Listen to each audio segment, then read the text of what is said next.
Je vais vous parler de deux thèmes aujourd'hui. Le premier thème, c'est une ressemblance frappante entre les agroécosystèmes construits par les hommes et les écosystèmes assez particuliers, dans deux milieux assez particuliers. On va poser la question pourquoi ils sont si similaires, s'ils fonctionnent de façon similaire, et quel type de connaissances pourrait sous-tendre cette similarité. Dans la dernière partie de l'exposé, je vais aussi esquisser un autre thème, l'utilisation de l'analogie ethnographique en archéologie. Ok, je commence. Bon, on nous dit que pour sortir de l'impasse dans laquelle se trouve l'agriculture, avec tous les problèmes que vous connaissez aujourd'hui, il faut qu'on façonne une agriculture écologique, une agriculture qui imite les processus de la nature, qui intègre ces processus, des mécanismes naturels de régulation de population et de fonctionnement des cycles biogéochimiques. Depuis au moins 2 décennies, des articles dans ce sens paraissent. J'étais particulièrement frappé par l'article sur la droite que vous voyez ici, qui est paru il y a 2 ans. Les agricultures traditionnelles jouent un rôle dans ce débat, cette discussion, parce qu'on pose la question, est-ce qu'ils imitent déjà la nature depuis longtemps? C'est une des questions posées par Malezieux dans l'article que je cite sur la droite, Traditional Agricultures as a Mimic of Nature. Est-ce que les agroécosystèmes traditionnels montrent une sorte de biomimétisme à l'échelle de l'écosystème? L'exemple le plus fréquemment cité dans cette discussion sur biomimétisme à l'échelle de l'écosystème, c'est la forêt humide tropicale, la polyculture dans l'agriculture itinérante sur roulis qui est façonnée dans ce milieu, comme modèle, tous les deux, pour les systèmes agroforestiers. C'est le principal exemple, mais pas le seul, mais le principal, élevé par Malezieux.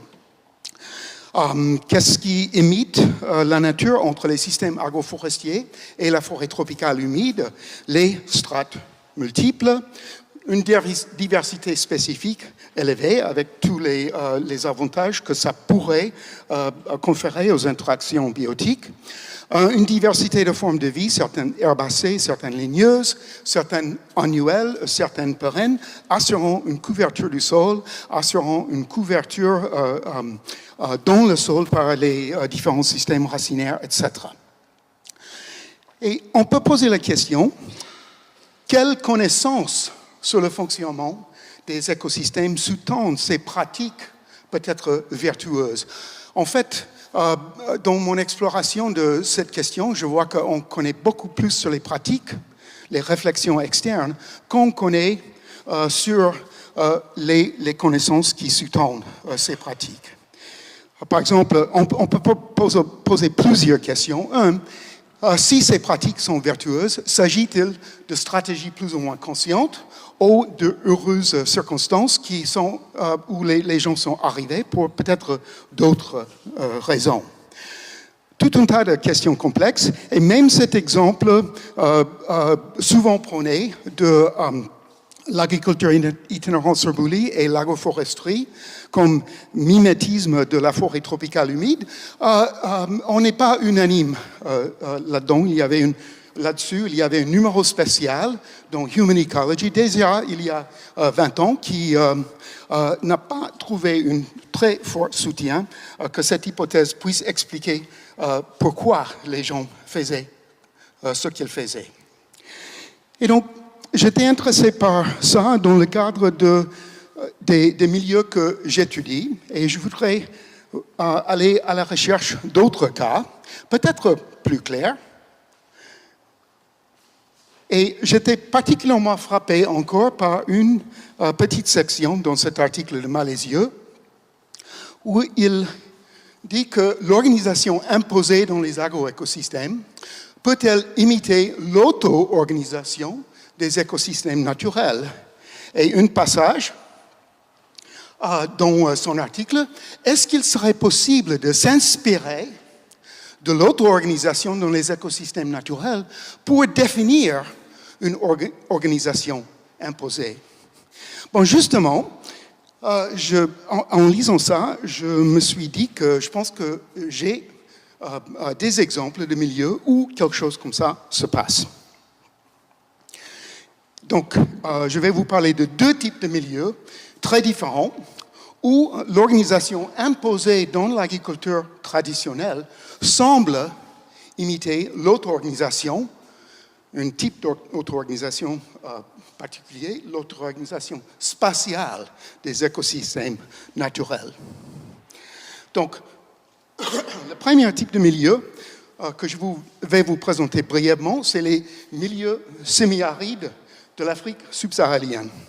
Donc, je dis brièvement, me connaissant, c'est un euphémisme, mais il sera moins loquace que le deuxième exemple. OK. Les structures spatialement régulières d'origine naturelle, construites par des organismes, se rencontrent dans une diversité de milieux.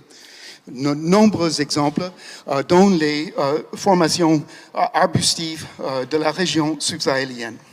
Par exemple, la brousse tachetée, des labyrinthes, et dans certains paysages, la brousse tigrée.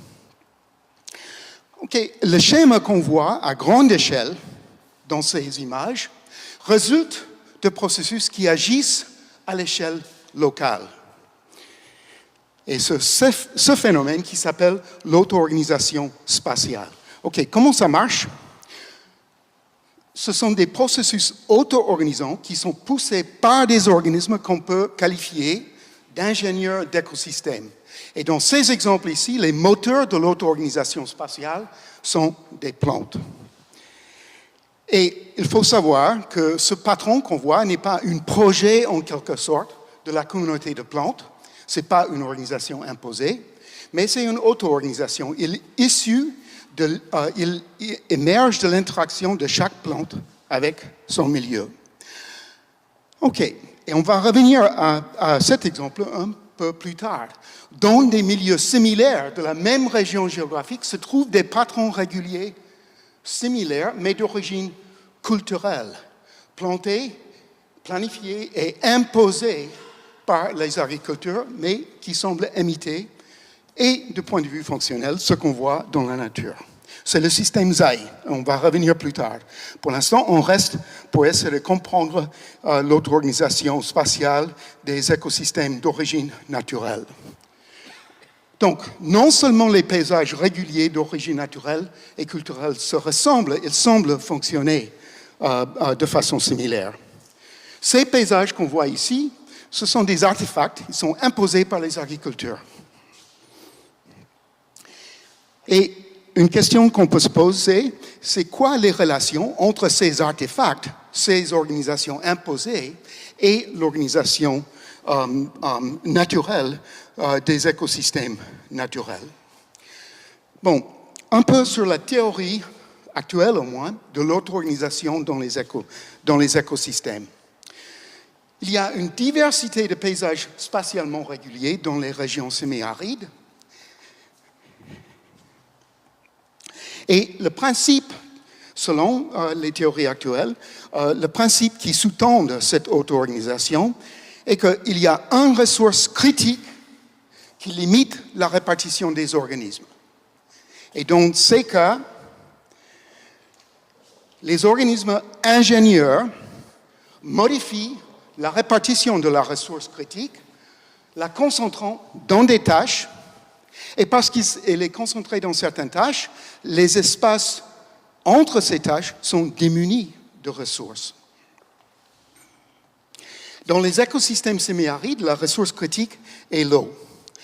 Et donc, ce monsieur-là a fait beaucoup de choses dans sa vie. Une des choses, dans les années 50, pas trop longtemps avant sa mort, il s'est intéressé pour la morphogénèse des animaux, l'évolution des patrons de pelage, ou le développement des patrons de pelage.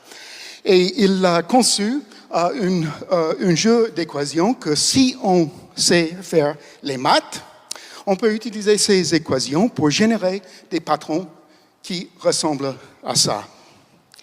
Et en fait, le même type de mécanisme semble sous-tendre la formation de patrons dans le pelage, ce qui l'intéressait, et des patrons dans les écosystèmes.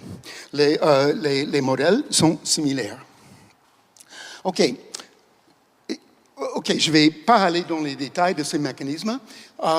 Je vais juste essayer de donner une explication empirique. Comment ces mécanismes peuvent-ils produire des patrons réguliers dans les écosystèmes? L'idée de Turing est qu'il y a des rétroactions échelle dépendantes. Okay. Dans ce milieu, on voit, focaliser sur l'image à droite d'abord, dans ces milieux, le sol est souvent encruté dans ces milieux arides, et donc le sol est encruté, ça réduit l'infiltration. Mais là où il y a des plantes, le sol n'est pas encruté, le sol est poreux à cause des racines. Et donc, qu'est-ce qui se passe avec la pluie? La pluie qui tombe sur le sol encruté et ruisselle sur la surface, ne s'infiltre pas, ruisselle sur la surface jusqu'où? Jusqu'au moment où il rencontre une plante, et là, il s'infiltre.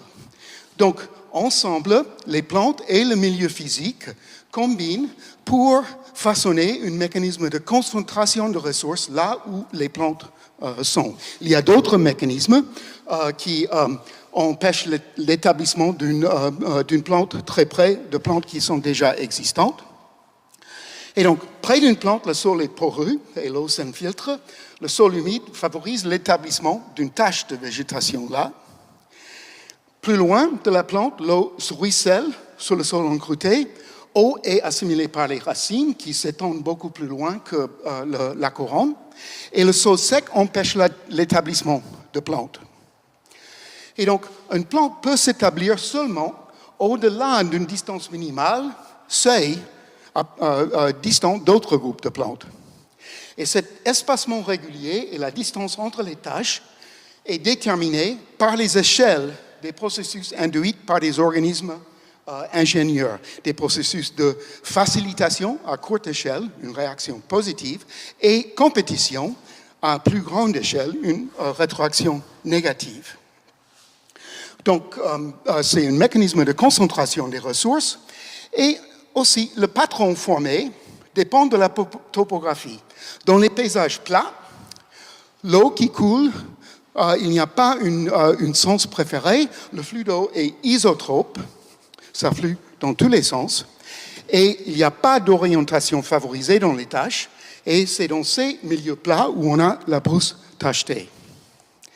Mais quand les paysages sont en pente, le flux de l'eau est anisotrope, ça va de haut en bas, et ça génère des taches linéaires de végétation, la brousse tigrée, avec l'espacement défini par combien de sol nu il faut pour capter suffisamment d'eau pour permettre la croissance des plantes. OK, au niveau de l'écosystème, qu'est-ce qui est le résultat? Les plantes, en interaction avec le milieu physique, concentrent l'eau dans des taches et épuisent l'eau entre ces taches. Et ça permet, en concentrant les ressources localement, ça permet les plantes de persister dans un milieu où ils ne peuvent pas vivre avec la quantité moyenne de la pluie s'il était réparti uniformément. Le système ZAI, qui est inventé par les petits agriculteurs du Sahel, intègre le même mécanisme de concentration de ressources qui produit ce type de paysage. Le système ZAI était inventé par des agriculteurs qui voulaient réhabiliter une zone qui était complètement dénudée. Végétation enlevée, sol encrouté partout. Souvent, le conseil des agronomes était il faut labourer, il faut détruire cette croûte pour favoriser l'infiltration de l'eau. Et les gens n'ont pas toujours écouté. Ils disent non, il faut laisser le sol encrouté et que faire des tâches où le sol est poreux.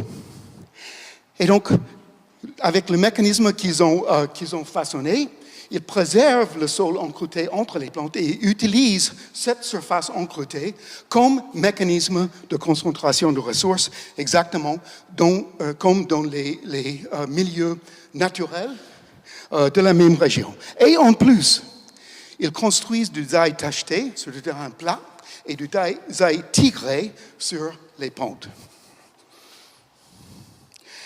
OK, les agronomes ont été intrigués et impressionnés par ça, et les agronomes ont décrit les mécanismes de rétroaction qui sous-tendent le fonctionnement du système zaï.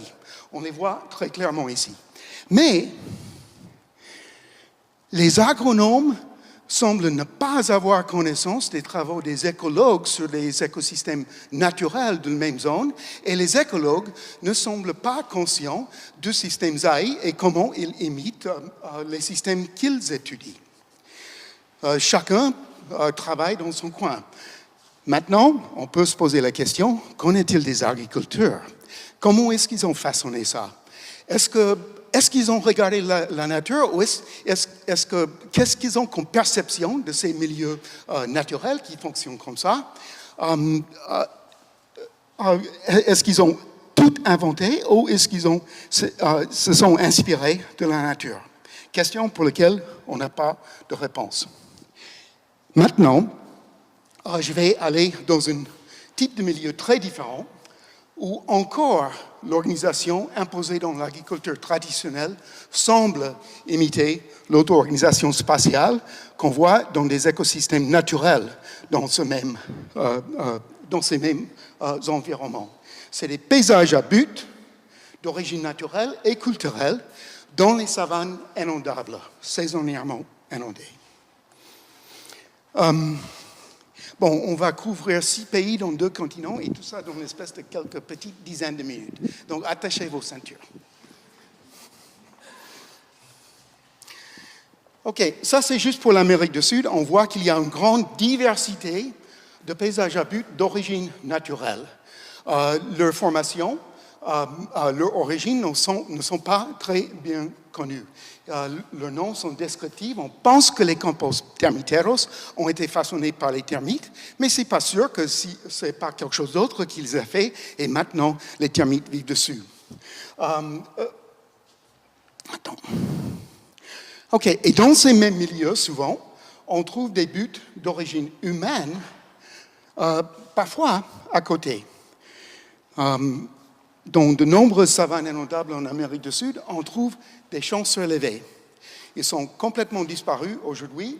Ce sont des produits des 2 derniers millénaires avant l'arrivée des Européens. Ça, c'est quelques exemples des savanes côtières de Guyane. OK, on va revenir aux champs surélevés après. On va essayer de voir d'abord qu'est-ce qu'on peut dire sur les paysages de but d'origine naturelle. Comment sont-elles formées? Et j'ai décidé de commencer avec mon équipe pour regarder les sorales, un type de milieu spectaculaire et peu étudié dans les llanos de l'Orinoco, en Colombie et en Venezuela.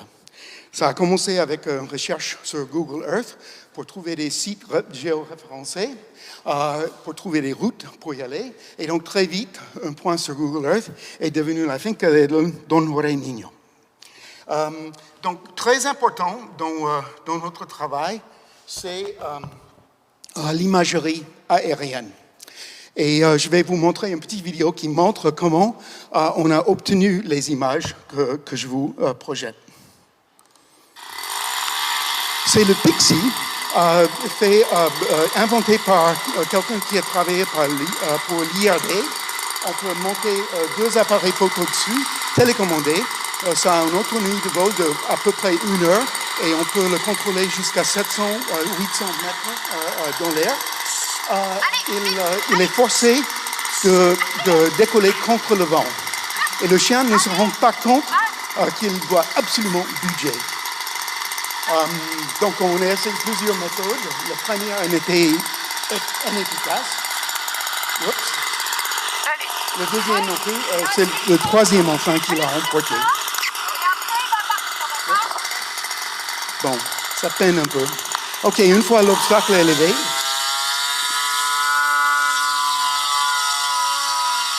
il vole et il prend les photos que tu demandes à prendre pendant une bonne heure. Et c'est comme ça qu'on a... I don't know. Il est un peu lent, certainement.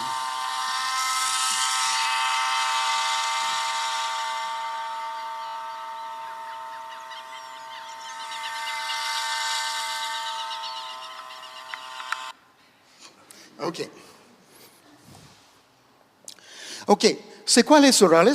En fait, tous ces jolies photos de background que vous voyez sont des Sorales. Ils sont extrêmement réguliers. Ce que vous voyez dans le background, c'est des buts d'à peu près 1,5 mètre de hauteur et 2 mètres de largeur. Mais ils ne commencent pas comme ça. Ils commencent comme des petites tours de verre dans les savanes saisonnièrement inondées et peu profondément et plates. Et il y a vraiment toute une chronoséquence de Sorales dans cette zone. Les bébés Sorales, des petits tours de verre, deviennent des jeunes Sorales qui sont petites, à sommet plat, juste au-dessus de la surface de l'eau dans la saison de pluie. Et selon nos études, le constructeur des Sorales, c'est une espèce de ver de terre. On n'a pas encore la détermination précise parce que tous les individus qu'on a trouvés pour l'instant sont des juvéniles. Selon les habitants du coin, on voit ce ver uniquement dans les paysages à Sorales. Donc, comment les Sorales poussent? Donc, ces vers sont semi-aquatiques, ils se nourrissent dans le sol inondé, mais il faut qu'ils respirent et donc ils transportent du sol à des tours pour accéder à l'air pour respirer. Et comme ils sont des Central Place Foragers, ils reviennent toujours au même endroit. Et la tour devient progressivement plus grande. Et enfin, les petites tours coalescent pour former des buttes. Là, vous voyez des petites tours, chacun le produit d'une ver de terre, en train de coalescer, de faire des buttes plus grandes. Et ils poussent comme ça, ils continuent à pousser. Il devient très grand, haut, à sommet arrondi, avec beaucoup de ligneuses. Et au fur et à mesure que les buttes poussent, le vallée entre les buttes devient plus profonde. Parce que le sol est continuellement transporté du bassin au but. OK. Est-ce qu'il y a des parallèles avec des paysages spatialement réguliers, des milieux semi-arides? Donc, quels mécanismes induisent cette régularité dans les Sorales? On ne sait pas. Notre hypothèse de travail est que ça peut avoir une explication analogue à ceux dans les milieux semi-arides. Il y a une ressource critique qui contraint la répartition des organismes. Dans ce cas, la ressource critique n'est pas le manque d'eau, loin de là, c'est le sol bien aéré. Et les vers de terre sont, dans ce cas, les ingénieurs qui construisent des buts, sont des organismes qui modifient la répartition de cette ressource, le concentrant dans leur tour et faisant des vallées démunies de cette ressource entre les tours. Donc, selon nos observations, on peut au moins marcher un peu avec cette hypothèse. Ils ne peuvent pas initier des tours dans de l'eau qui est trop profonde. Donc, ils ont besoin de quelques centimètres, 1 ou 2 décimètres, pas plus, d'eau pour initier un tour. Et au fur et à mesure que le tour grandit dans une butte, l'air autour de la butte, ou fourrage, le verre, devient plus profond. Donc voilà, la rétraction positive à courte échelle et négative sur la topographie à grande échelle, à plus grande échelle. Et donc, ça fait qu'il y a une faible probabilité de formation d'une autre butte à l'intérieur d'une distance minimale C créé par le ver qui a aussi fait le but. Et donc, comme les vers de terre sont très abondants, ça fait une forte densité de buts et un espacement très régulier. Donc, encore une histoire d'organismes qui créent des milieux auto-organisés pour concentrer une ressource qui leur permet de vivre. Et en faisant comme ça, ils agissent comme espèces clés pour tout le reste de l'écosystème. Maintenant, revenons aux champs surélevés précolombiens. On va poser la question, est-ce qu'il y a des similarités de fonctionnement entre ces champs surélevés et les paysages à but d'origine naturelle qu'on trouve souvent dans le même type de milieu? Il est important de savoir qu'en Guyane française, où nous avons étudié ces buts, les champs surélevés précolombiens au début, il n'y a pas ces ingénieurs super performants comme le ver géant qu'on a vu en Colombie.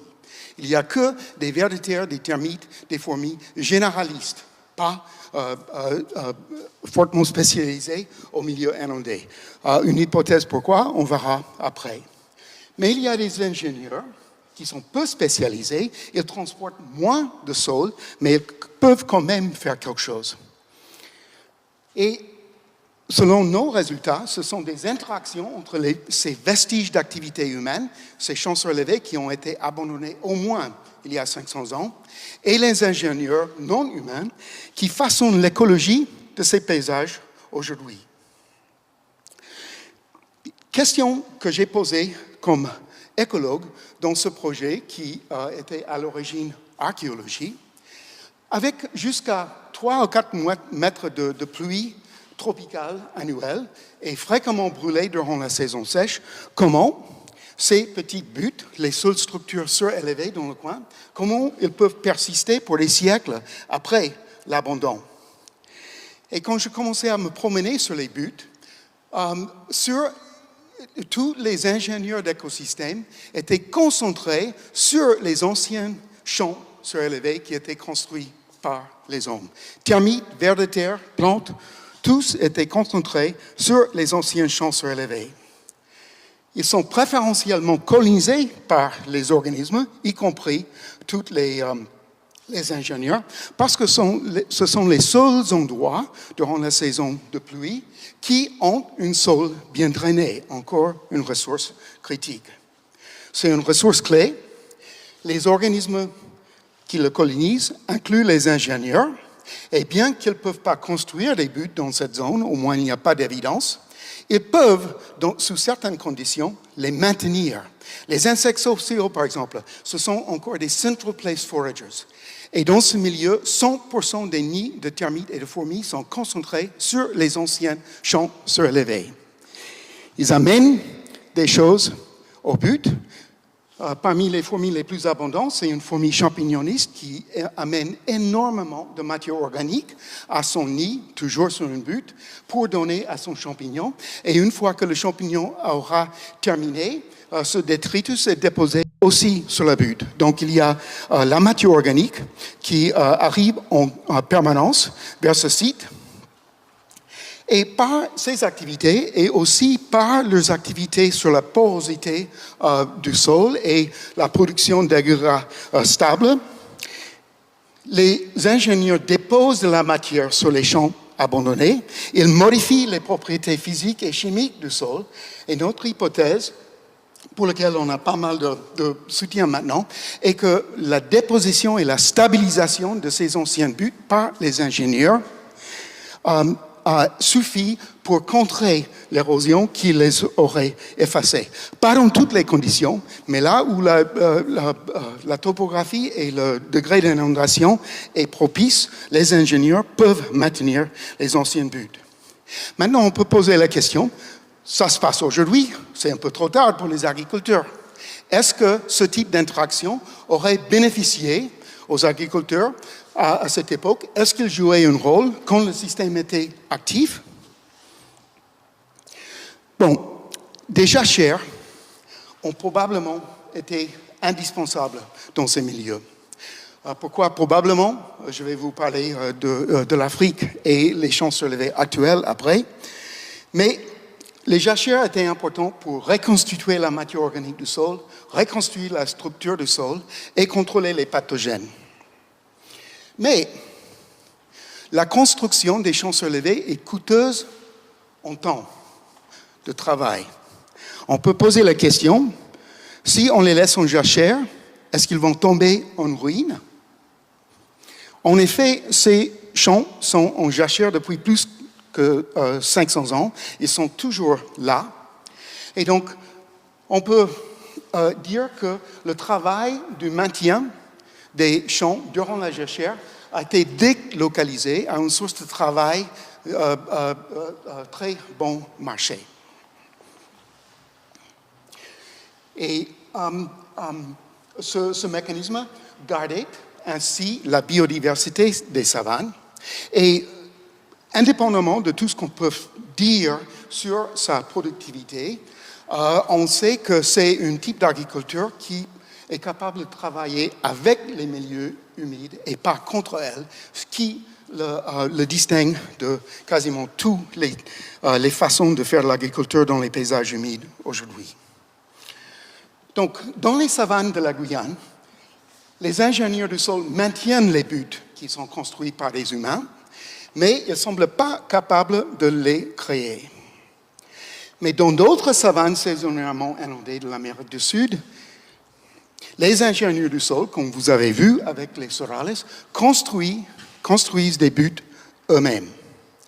Vous avez vu l'exemple des sorales. Maintenant, je pose la question, pourquoi? Pourquoi ces ingénieurs super performants, comme on a vu avec le ver de terre géant en Colombie, capables de bouger énormes quantités de terre, pourquoi ces ingénieurs super performants spécialisés ne sont pas présents dans toutes les savanes inondables, par exemple la Guyane? Je pense que la réponse risque d'être dans l'histoire. Les savanes côtières des Guyanes représentent une frange étroite et probablement relativement récente et isolée des autres. Tandis que les autres savanes de l'Amérique du Sud sont beaucoup plus grandes et beaucoup plus anciennes. Par exemple, les llanos de l'Orinoco, où il y a des sorales, et le Pantanal sont partie de bassins de subsidence qui datent de l'orogenèse des Andes. Avec la montée des Andes, il y a des bassins de subsidence, beaucoup de sédiments sont coulés là-dedans, créant parmi les plus grandes savanes inondables du monde. Et donc, les bassins sont plus grands, plus anciens. Il y a probablement eu ce type d'habitat répandu dans ces zones depuis longtemps.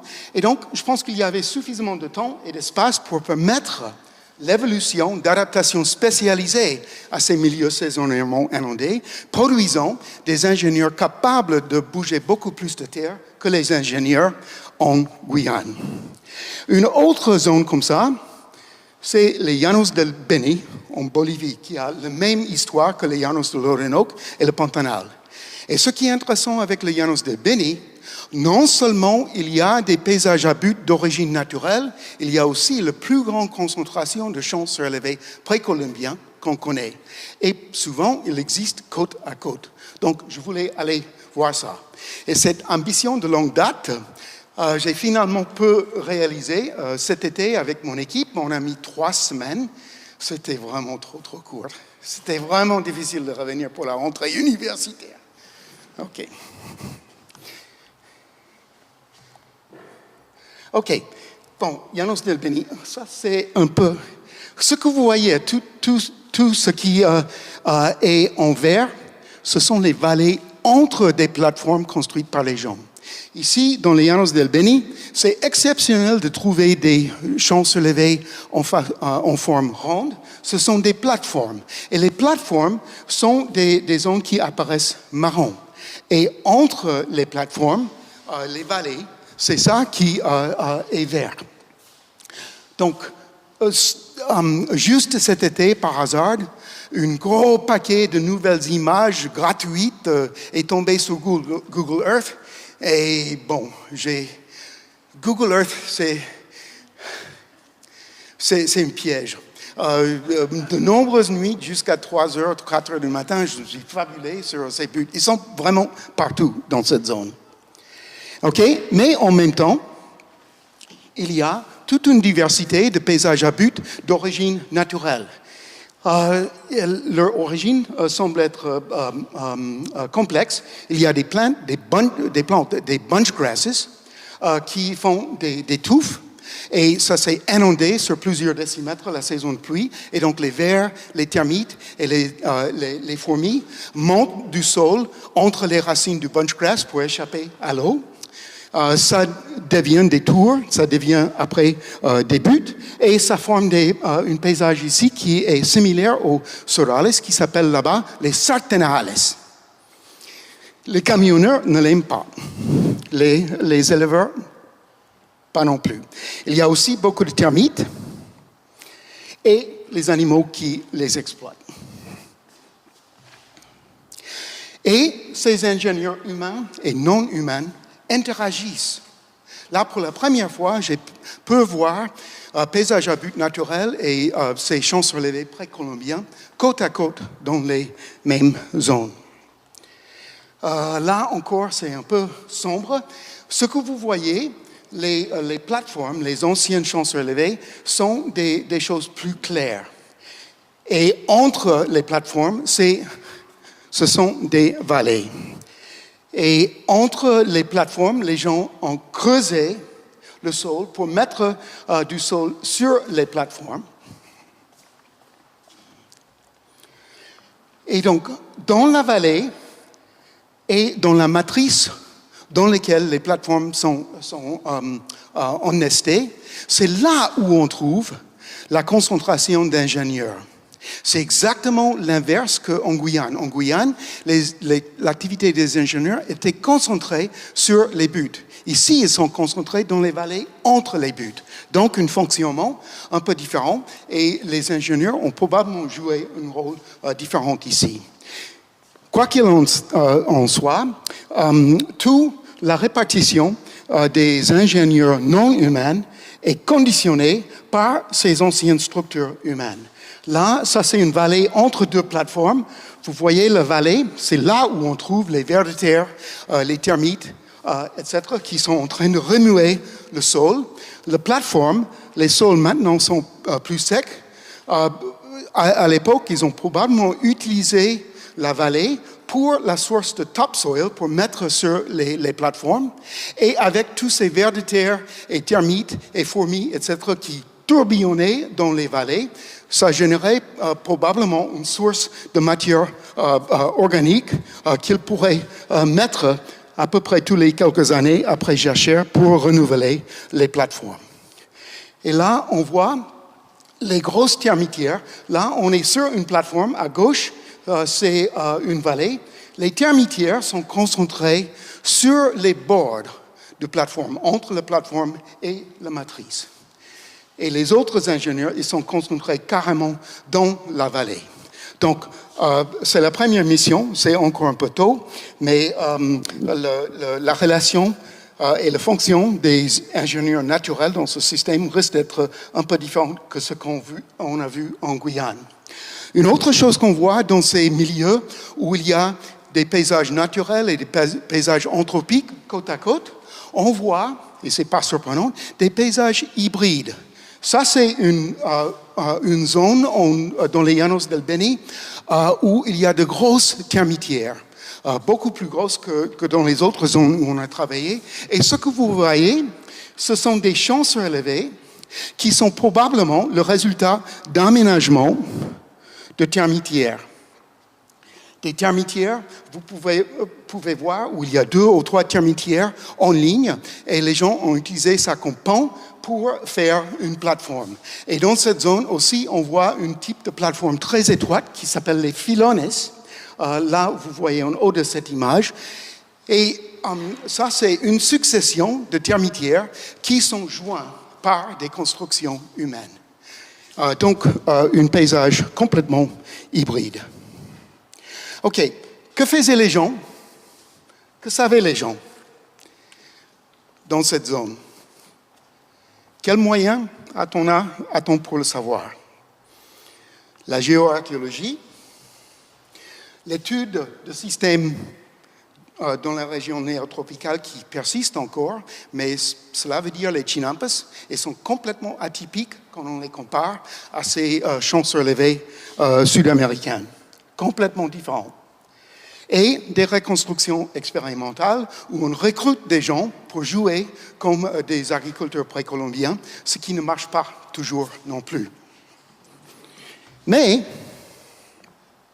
l'agriculture sur champs surélevés a aussi été pratiquée en Afrique. Ça, c'est un paysage près de Oyo, dans la République du Congo. Là aussi, on voit des paysages hybrides produits par des ingénieurs humains et non humains. À l'origine, il y avait des termitières qui persistent encore dans la région. Les traits linéaires et curvilinéaires, on ne sait pas leur fonction parce que dans ce milieu aussi, les gens ne sont plus là. Les habitants actuels ne savent pas le sens de ces paysages. Il y avait aussi des étangs qui étaient dans les fosses creusées autour des termitières. Donc tout un paysage façonné par l'homme, mais encore aussi mystérieux que les paysages en Amérique du Sud.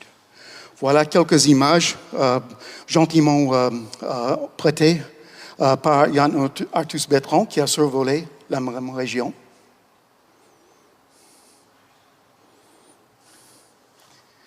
OK, mais si on pousse suffisamment loin de la ville d'Oyo, qui est en train de drainer la population rurale, on trouve l'agriculture sur champs élevés encore en cours. Là, c'est une petite cartographie de là où on le trouve au Congo. Il y a deux grandes zones qu'on a trouvées. Dans la région de l'Ikwala aux herbes, là, un système apparemment abandonné. Mais près de Mosaka, sur le fleuve Congo, un système qui est encore en activité. Et de façon intéressante, les gens, on était là en saison sèche, en saison de pluie, les gens arrivent avec leurs pirogues et font de la pêche dans la vallée entre les champs. OK. Et donc, en Guyane, ça c'est des vestiges vieux d'au moins 500 ans. Et au Congo, on arrive à trouver des structures assez analogues. Donc, pour la première fois, on peut voir un champ surélevé vivant et on peut discuter avec les agriculteurs pour savoir qu'est-ce qu'ils pensent, comment ils perçoivent ces milieux. Travail qui vient juste de commencer. On peut quand même poser quelques questions sur l'analogie entre les systèmes révolus en Amérique du Sud et les systèmes actuels en Afrique. Par exemple, une question qui est débattue pour l'agriculture sur champs surélevés en Amérique du Sud, est-ce que la culture était continue, comme dans les chinampas, ou est-ce qu'il y avait des périodes de jachère? Beaucoup d'encre a été versée sur cette question. Là, peut-être ce qu'on a vu au Congo pourrait être instructif. Là, c'est un champ cultivé, un champ surélevé activement cultivé en manioc, et c'est entouré par un grand nombre de champs en jachère. En fait, à un moment donné, seulement une faible proportion des champs est en culture et les autres sont en jachère. OK? Une autre question. Le champ surélevé en jachère, à gauche, et on voit qu'il y a une biomasse abondante qui est produite durant la saison de pluie, et la saison sèche est suffisamment sèche que si les gens voulaient mettre le feu, ça devrait favoriser, il devrait avoir suffisamment de carburant. Donc on peut poser la question, comment est-ce que la jachère a été gérée? Avec le feu ou par un autre moyen? Là, on peut voir aussi comment les champs sont construits. Ce n'est pas des buts de terre, c'est surtout des buts de matière organique. Ils coupent l'herbe d'une grande zone autour d'un champ qu'ils veulent construire, le laissent sécher quelques jours, et après, ils empilent dans les plateformes 1 mètre de haut jusqu'à 20 mètres de long, et c'est quasiment tout matière organique, un peu de terre autour des racines. Donc, revenons à cette question, comment la jachère était gérée? Slash and burn avec du feu ou slash and mulch où le feu est plutôt évité?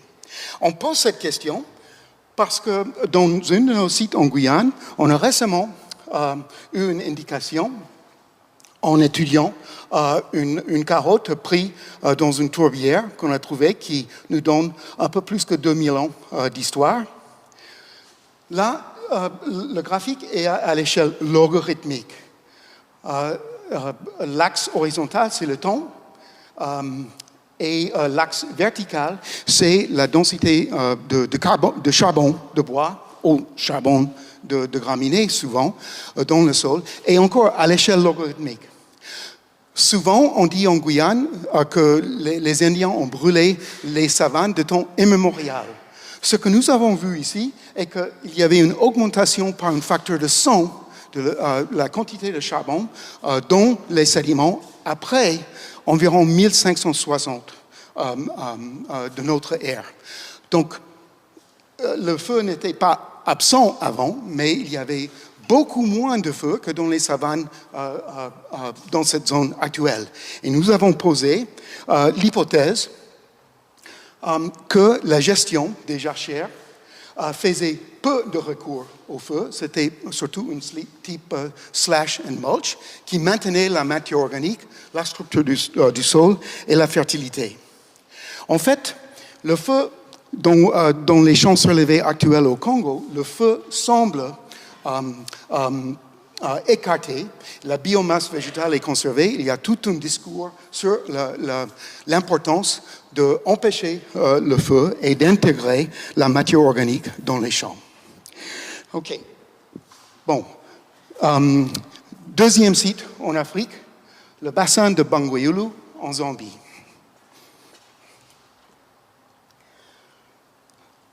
On a vu quelques convergences apparentes dans le fonctionnement des champs surélevés actuels en Afrique et les systèmes révolus néotropicaux. En Zambie, on voit d'autres convergences apparentes. Là, encore en Zambie, il s'agit de paysages hybrides. Tout ça, c'est des termitières. Il y a des grandes termitières et des petites termitières répandues dans le paysage. Les termitières sont utilisées comme tertres d'habitation.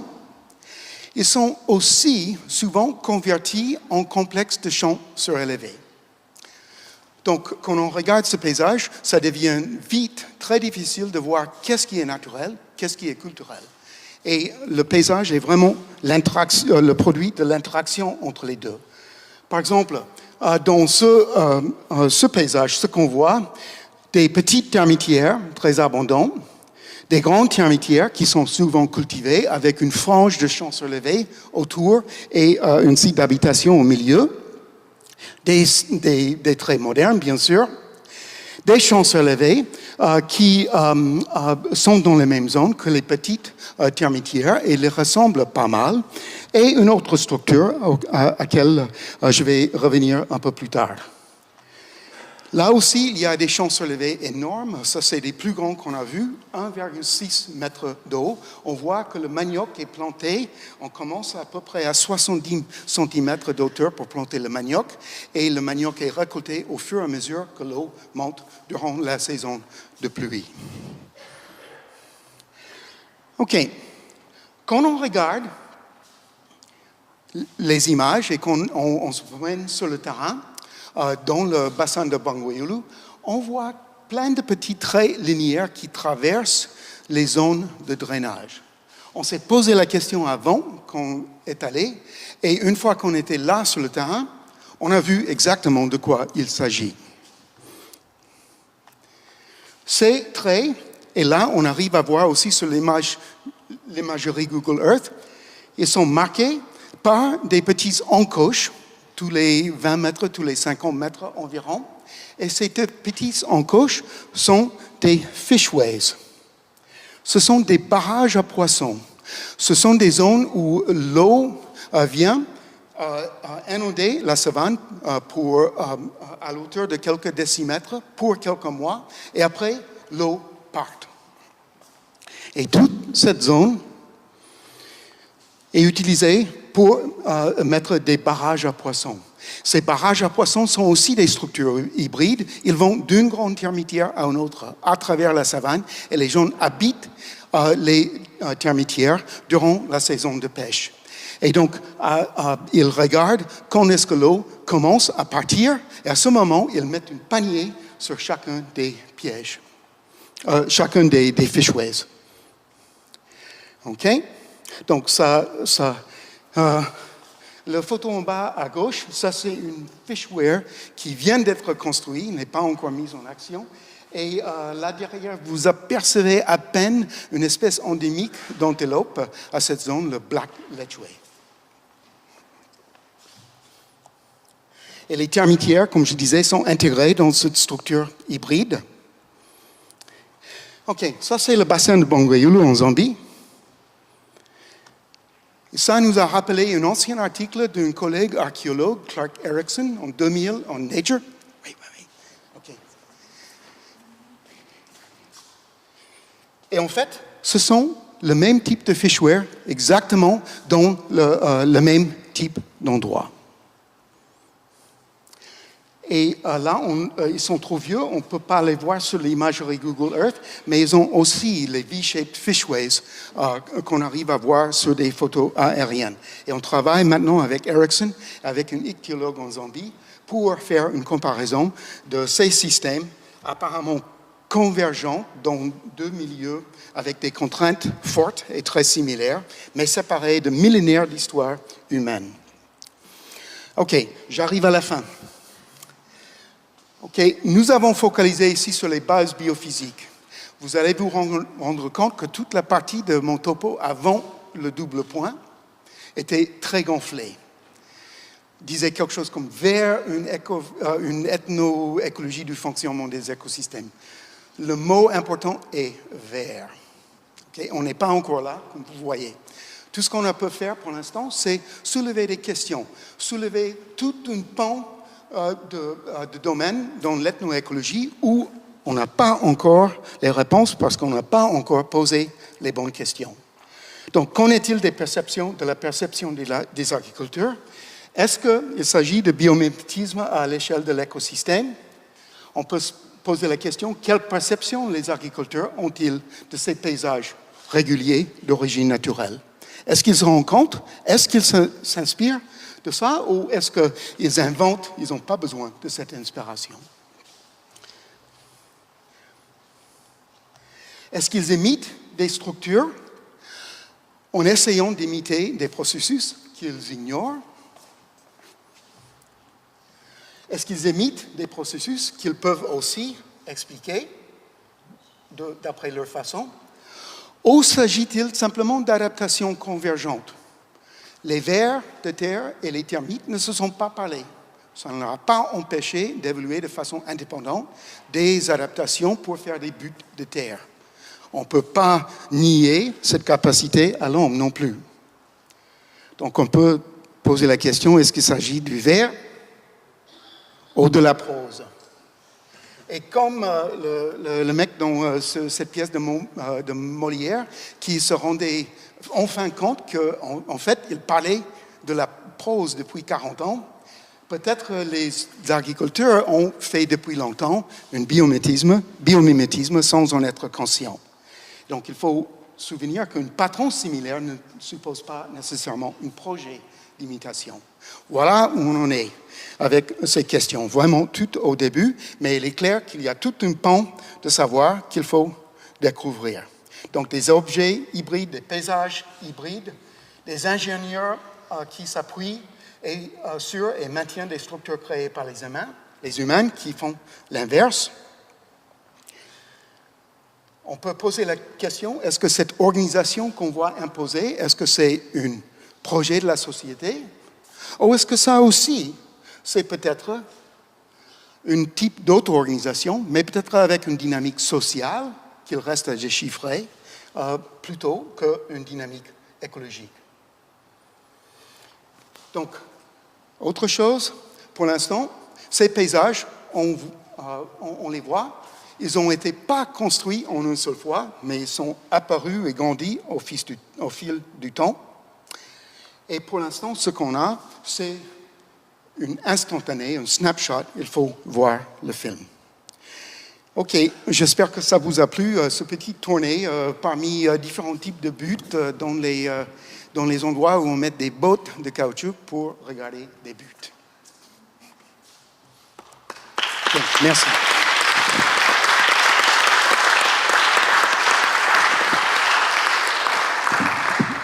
Merci beaucoup, Doyle, c'était passionnant. On t'aurait écouté encore et puis on aurait regardé tes images encore pendant fort longtemps. Malheureusement, on est un peu contraint par le temps.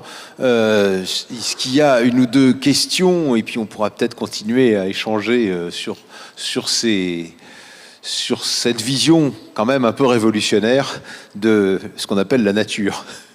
Moi, je ne sais pas si c'est vraiment une question.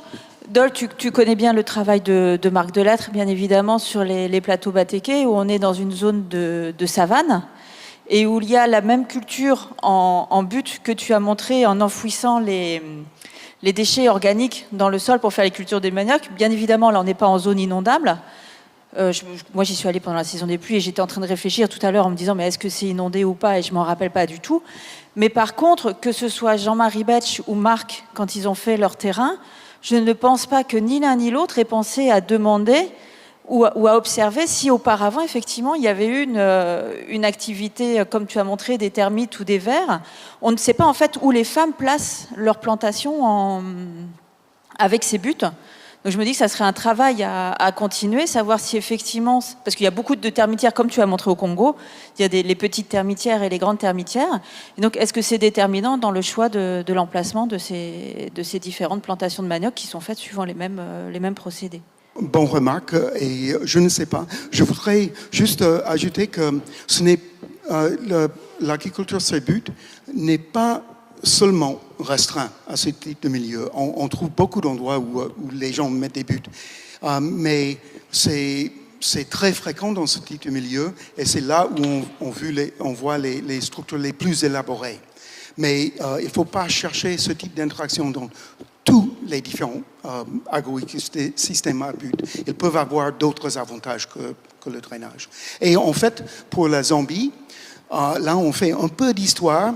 Et avant de venir dans le bassin de Bangweulu, probablement attirés par les poissons, les gens habitaient plutôt dans le Miombo, où ils faisaient un type d'agriculture sur petites beds, petites buttes, comme le chitimene.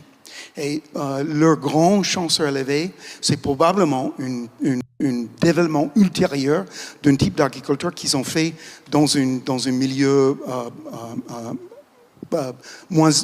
pas inondé avant, au moins beaucoup moins inondé. La densité démographique des gens, est-ce que tu penses rechercher l'importance que ça a dans les profils des buts et dans la gestion de ces paysages, parce qu'évidemment tu as parlé du fait que ce système peut aider à supprimer le temps de travail humain, mais ça va être une des questions clés à mon avis quand tu vas regarder les perceptions culturelles et les organisations sociales, etc., etc. Est-ce que déjà, en regardant différents pays africains en particulier, où on sait que la démographie est beaucoup plus importante évidemment qu'en Amérique latine, est-ce que tu as déjà vu des choses qui sont apparues? Parce que les Chines en passent. Bien sûr, il y a beaucoup de raisons pour lesquelles elles sont différentes de ça, mais pour moi, une des raisons principales, c'était la densité démographique extraordinaire des gens qui maintenaient ces systèmes.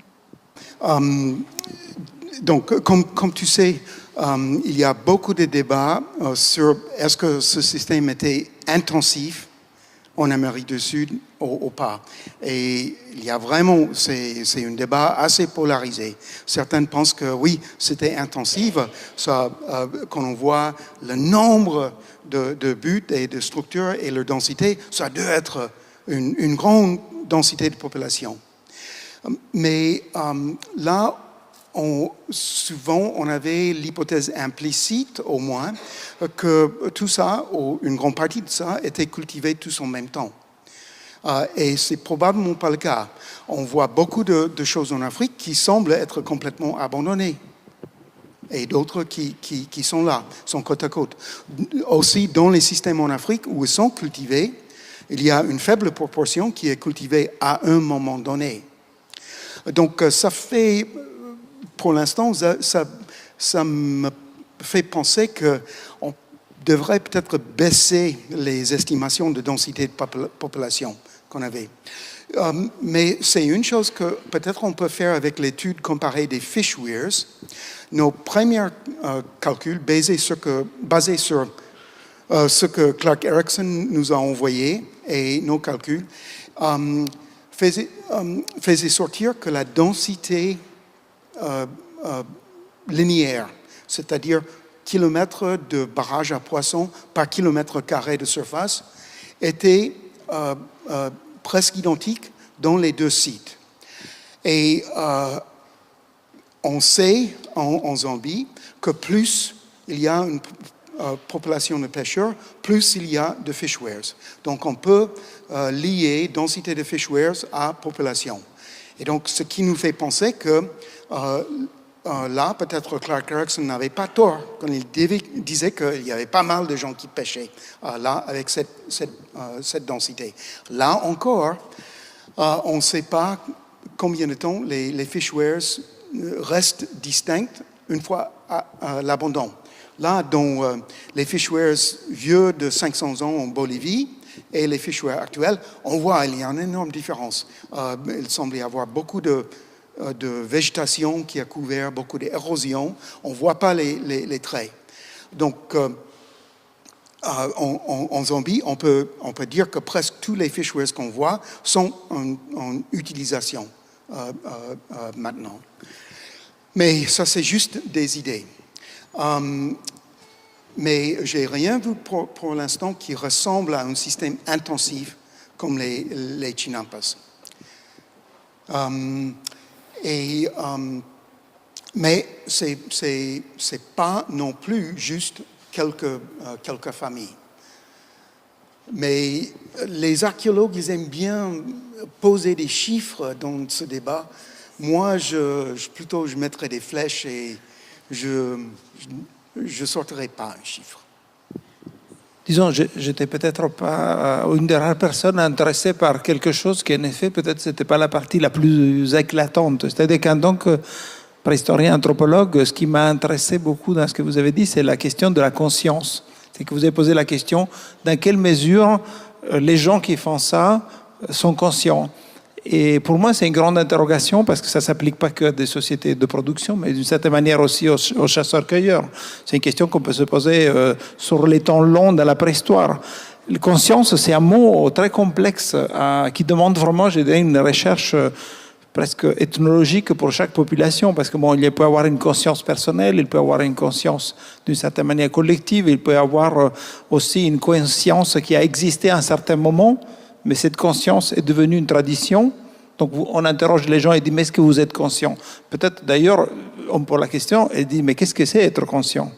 Parce que peut-être, je veux dire, les gens qui ont fait l'effort et qui ont parié à un certain moment sur une créativité en épousant, je dirais, la façon naturelle, ce n'était pas gagné au début. Peut-être ils étaient dans une certaine mesure conscients au moment où ils ont fait ce pas, mais peut-être 500 ans après, les gens ils continuent à le faire et leur poser la question « Est-ce que vous êtes conscient ?» n'a plus, d'un point de vue anthropologique, aucune signification. Donc je dirais, il y a beaucoup, derrière cela, vu d'un point de vue d'anthropologue, il y a beaucoup d'ambiguïté derrière. Ça peut cacher des notions très différentes. Il y a des questions de créativité derrière qui a fait que, dans certains cas, peut-être des populations ont fait ce choix et dans d'autres cas, ils ne l'ont pas fait. Alors, le mot conscience, c'est un peu comme le mot culture, comme disait Goebbels, quand j'entends le mot culture, je mets la main sur le pistolet. Et je n'ai pas une réponse, mais c'est compliqué. Oui, je me rends compte de deux choses, que la complexité de l'affaire Et je me rends compte aussi que je suis, avec ma formation dans les sciences naturelles, je suis complètement démuni d'approcher cette question seule. Et une des raisons pourquoi je sors ça dans des occasions comme ci, c'est de voir si les gens ont de bonnes idées, de bons protocoles, comment procéder.